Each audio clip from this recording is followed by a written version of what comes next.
Hello everybody and welcome back to Dust's House with Thomas Gunn. So today we're going to be making a quick recipe. It really shouldn't take longer than, I'm going to say 40 minutes, 45 minutes. So the recipe is blueberry muffins. I know lots of you guys out there love these, and this one of course has fresh blueberries, has some lemon zest and vanilla, and it's a pretty quick and simple recipe. For this recipe, we're going to do something different. I'll talk you the whole way through since it's going to be a shorter video. And I want you guys to let me know, do you prefer somebody talking you through a recipe? Do you prefer just watching the recipe and having some music in the background? Do you prefer a mix of the two with some light music in the background with me talking over the top of it? So please take a moment to let me know in the comments below. And also please take a moment to subscribe. I can see there's lots of you watching the videos, but not as many of you subscribing to my channel, and that would really help me out, and it's such a quick and easy way for you guys to pay it forward. It'll motivate me to keep going and to keep bringing you these great recipes. And yeah, so go through my library. There's many videos to watch. There's a decent mix. There's of course German recipes because that's what my background is. My parents were both German. But I also have some Greek recipes. My partner's family is Greek, so there's a lot of authentic Greek recipes. Of course, because I'm in Canada, there's some more Canadian inspired recipes, lots of baking. So please have a look at the library, watch some of the videos, take a moment to comment, and please take a moment to subscribe. It's just a matter of clicking that button and it'll make my day. So now we're gonna start with the dry ingredients for this recipe. Sorry about the long ramble, but it was only 2 minutes of your time. So get yourself a bowl. We're just gonna do the dry ingredients. So first off, we're going to add 240 grams of flour. So that breaks down to about 2 cups if you don't have a measure. But the weight of flour really depends on how compacted it is in your measuring cup, right? So a cup full of flour can weigh a little more, a little less, depending on the humidity in the air. The more humid the air, the more compact the flour will be, and so on. So if you really want to get this accurate, you really should weigh it out, and that measure again is 240 grams. So to this now we're going to add 2 teaspoons of baking powder. Try to get them fairly level. There's 1, and there's 2.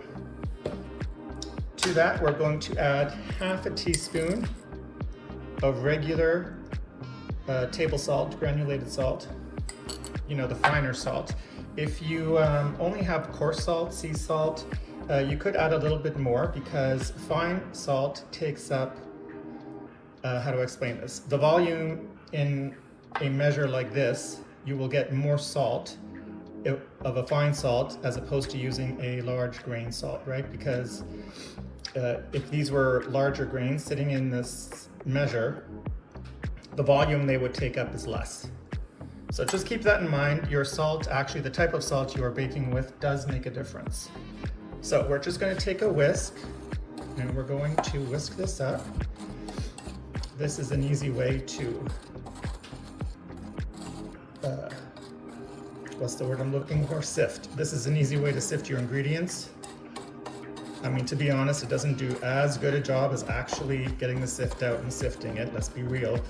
But this is a quicker way to get it done, and if you do it long enough, you should get most of the big lumps out. I wouldn't do this if you had any cornstarch in a recipe, or if you were using cocoa powder, because those things really clump up, and those things, it is important that you actually do take the time to whisk them. But there's none of that in here, so this will be just fine.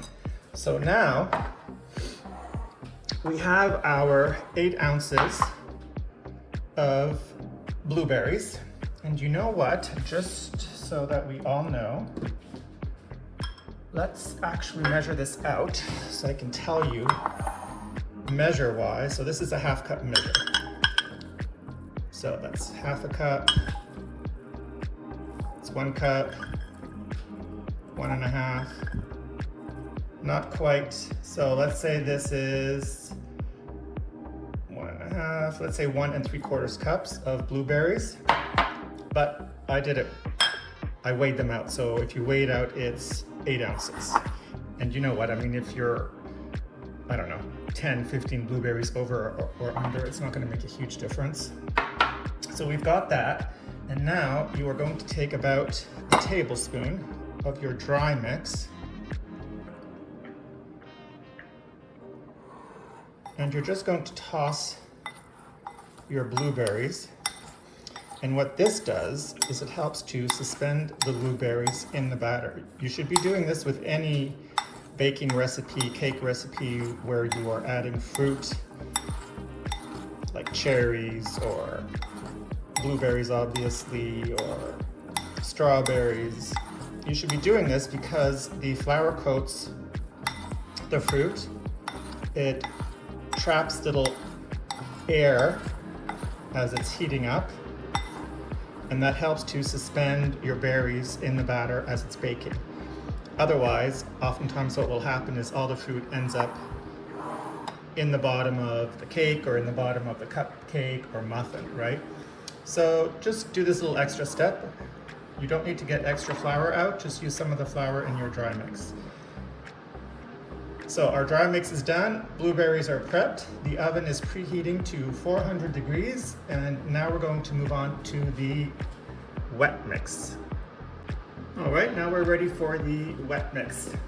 So I've got my stand mixer out, but obviously if you don't have one, that's fine. You could use a handheld mixer. Unfortunately, I don't think you could get this done with a handheld whisk. But again, why not? If you've got a strong arm and if your butter is really soft, you should actually be able to even do it that way. So that was 1/2 cup of butter, which comes out to about 110 grams. And I have 3/4 of a cup of sugar, which I will be adding into the butter, but I'm gonna start beating the butter so it gets blended a bit and a bit softer. But the machine is quite loud, so I'm not going to try to talk over the machine. Just to suffice it to say, we're going to beat the butter until it's a bit creamier, and then we're going to slowly add in the sugar and keep beating until everything is nicely combined. Here we go.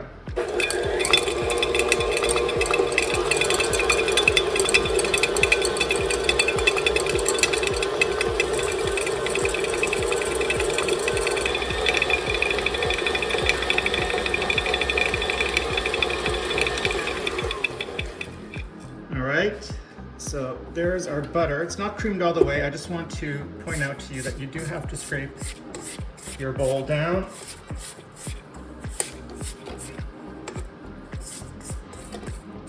There we go. And we're just going to give that another minute or so.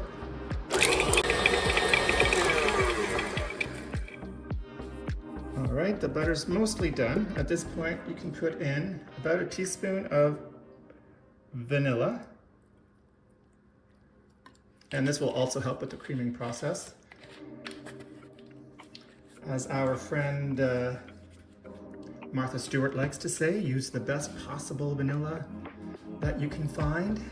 But I mean, have you seen the price of vanilla? So I am actually using a good one, which I found at Costco, and which actually is pretty good price-wise.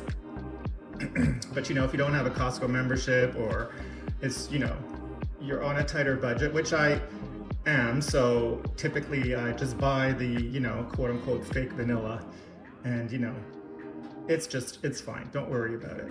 So let's just give this another little mix now that we have the vanilla in there. And actually at this point I'm also going to add, here we go, some fresh lemon zest. This is the zest from half a lemon. This is optional, but blueberries and lemons is a great flavor combo. And you could use the zest from half a lemon all the way to up to a whole lemon. That's your call. So let's put this in at this stage because the whisking will help release some of the oils in the rind, and we'll get that all incorporated.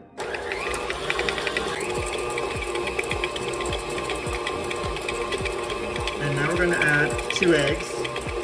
Try to have your eggs at room temperature if you can. Well, if you can, who can't? Anybody can put their eggs out, right? So there's one.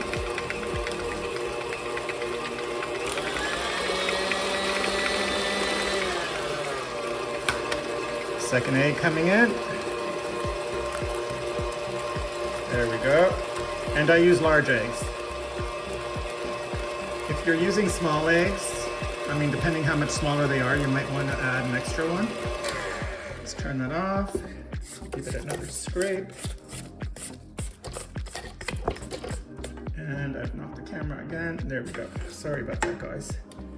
So just remember to clean off your spoon. Guess I didn't set that up too well today. There we go.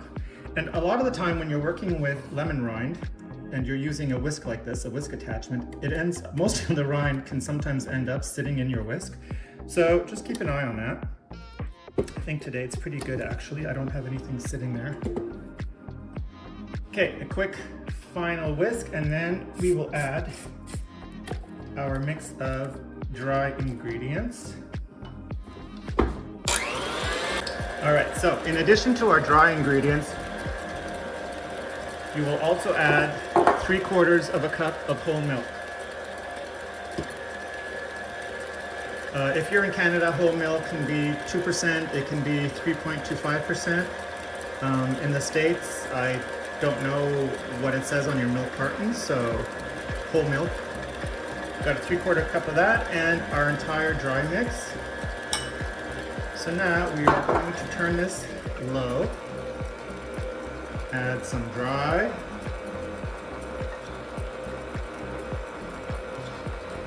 Let's say about 1/3. Pour in about 1/3 of the milk. Give it a quick spin. Back on low. The next 1/3 of dry. You don't want to overmix this. We'll finish the mixing with the spatula. Another 1/3 of the milk.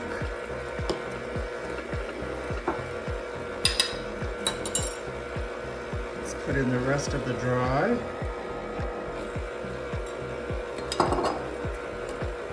And the rest of the milk.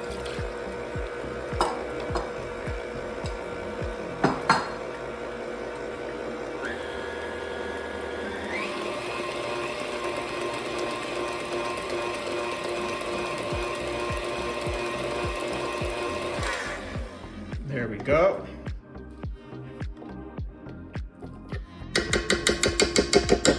So I'm gonna clean that off. Make sure there's no lemon sitting in there hiding away. And now take your spatula, because you can see there's flour sitting around here. But if I waited for all that flour to be incorporated, we would have overmixed. So just bring that flour down into the mix. Give it a good fold. Make sure there's nothing sitting on the bottom. All right, so that looks pretty good. So now you will take your blueberries, which have been coated in the flour, remember, give them another little toss. And we will pour those in, flour and all. And now very gently fold these in.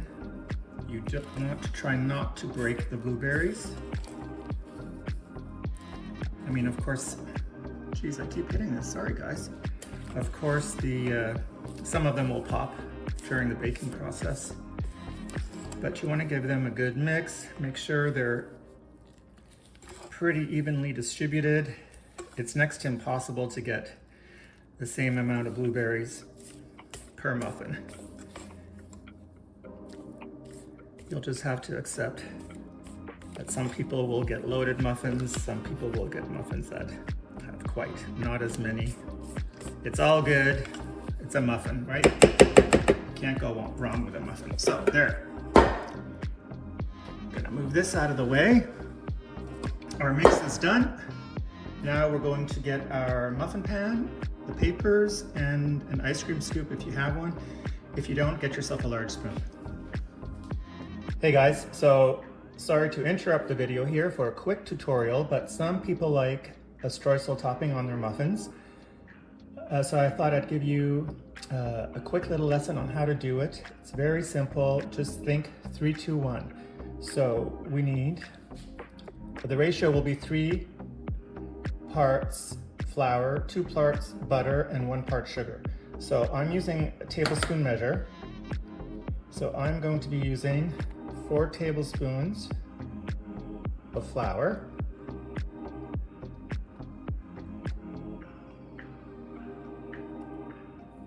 3 tablespoons of butter, and 1 tablespoon of sugar. Then you can either take a fork, let me get one. The butter has to be, well, it doesn't have to be, it can be a little cool, that's fine. And you're just going to mix this up until you get a coarse streusel. Typically I would be doing this with my hands, but this bowl is a little small.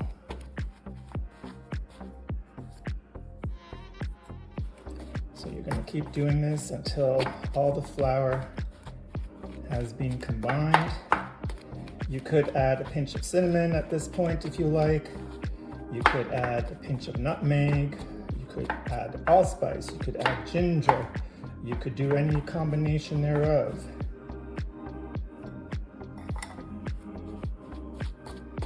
So there we go, that's almost done. If you want to know more about streusels, I have a couple of cake recipes also in our library that you will be able to see very easily because right by now you've subscribed. So there we go. So another little trick when you're doing the streusel is you want it to appear crumbly like this, right? But you want it so that when you take it in your hand and you squeeze it, it holds its shape. But then when you apply some pressure, it crumbles again. So when you're thinking streusel, think crumble. And there we go, we've got our streusel done. So, back to loading up the muffins. All right, here we go. Let me bring the blueberries over. And I've got my ice cream scoop. Oops, there we are. Does it actually say on here what size it is? It really should, and it probably does. Oh, there we go. It says 18/8, so I'm not quite sure what size that is. Anyway, it's a fairly generous size. My papers are probably too small for this muffin tin, but whatever. Right? You have to make do. So, there we go. I'll load that up. They might bake over the paper.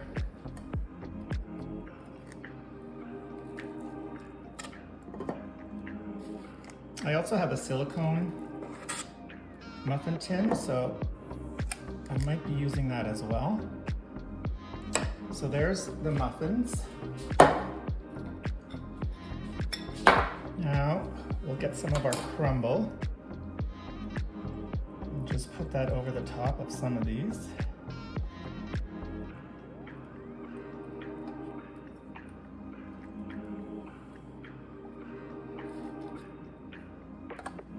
go. Some more over here. Again, this is not a necessary step. You could even just, if you like, sprinkle them with some regular sugar, coarse sugar, decorative sugar, whatever you might have. It's all good.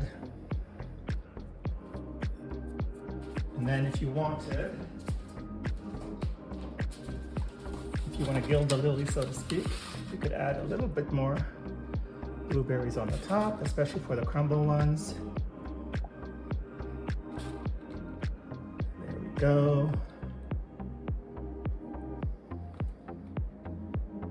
So now these go into a preheated 400-degree oven for about 20 minutes. Keep your eye on them. You don't want them to dry out, and everybody's oven is different. So I can tell you how long it takes in my oven, which I will, but the recipe calls for 20 minutes. So that is your starting point. And I'll be back when they're done. I thought I'd show you the other method. So the other ones are already in the oven cooking. This is a silicone muffin tin. So you can see it's pliable. I use this all the time when I'm making banana muffins. And then once the muffins have cooled, you can basically, you just like push on the bottom and you can pop them out. And you don't need papers with this. So let's do this as well. Load these up so they will be ready to go. Again, I'm using the same measure.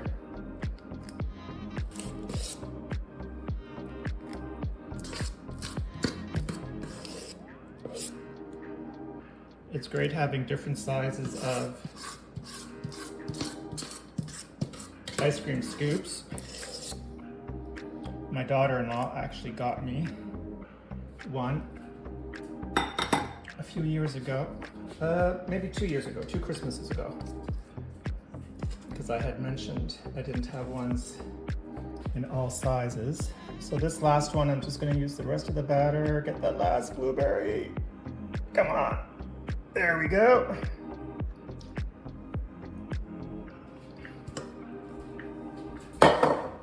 And that last one had not as many blueberries, so we're gonna load that one up a bit. There we go, push them down. And you know what, I've got more Streusel left, so let's go for it. Put those on.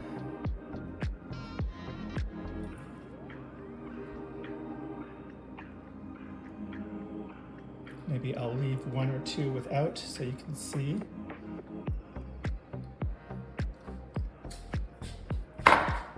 This will now also go into the oven, and as I've already said, I'll come back when they're done. So here we go.